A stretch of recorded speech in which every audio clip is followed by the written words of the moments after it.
புதுச்சேரியில் இன்னும் 6 மாதத்தில் 1000 பேருக்கு அரசு பணி வழங்கப்படும் என முதலமைச்சர் ரங்கசாமி அறிவித்துள்ளார். புதுச்சேரியில் தேசிய ஜனநாயக கூட்டணி ஆட்சி வந்த பிறகு இதுவரை 4000 பேருக்கு அரசு வேலை வழங்கியுள்ளோம். கடந்த ஆட்சியில் ஒருவருக்கு கூட அரசு வேலை வழங்கவில்லை. இன்னும் 6 மாதத்தில் மேலும் 1000 பேருக்கு அரசு பணிகள் வழங்க உள்ளோம். அரசு பணிகளுக்கு எழுத்துத் தேர்வுகள் நடத்தப்படுவதால் சற்று தாமதமாகிறது என முதலமைச்சர் ரங்கசாமி கூறியுள்ளார். வங்கக்கடலில் உருவாகியுள்ள காற்றழுத்த தாழ்வு பகுதியின் காரணமாக புதுச்சேரி துறைமுகத்தில் 1ஆம் எண் புயல் எச்சரிக்கை கூண்டு ஏற்றப்பட்டுள்ளது.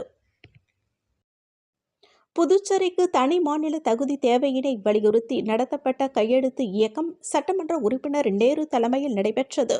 புதுச்சேரி தேங்காய்திட்டு அரசு உயர்நிலைப் பள்ளியில் 9ஆம் வகுப்பு மாணவர்களுக்கு விலையில்லா மிதிவண்டிகளை சட்டமன்ற உறுப்பினர் பாஸ்கர் என்கின்ற தட்சிணாமூர்த்தி வழங்கினார்.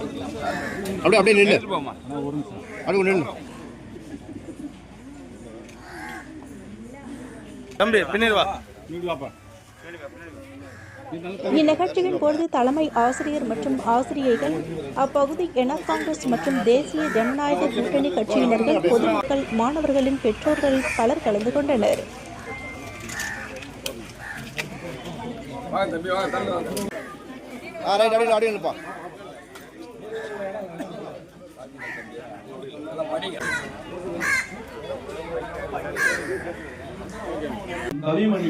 புதுச்சேரி மாநிலம் பாகூர் கொம்யூன் பாகூர் பேட் பகுதியில் அமைந்துள்ள ஸ்ரீ தேசமுத்து மாரியம்மன் ஆலய கும்பாபிஷேக விழாவில் முன்னாள் சட்டமன்ற உறுப்பினர் தனவேலு கலந்து கொண்டு சுவாமி தரிசனம் செய்து பக்தர்களுக்கு அன்னதானம் வழங்கினார்.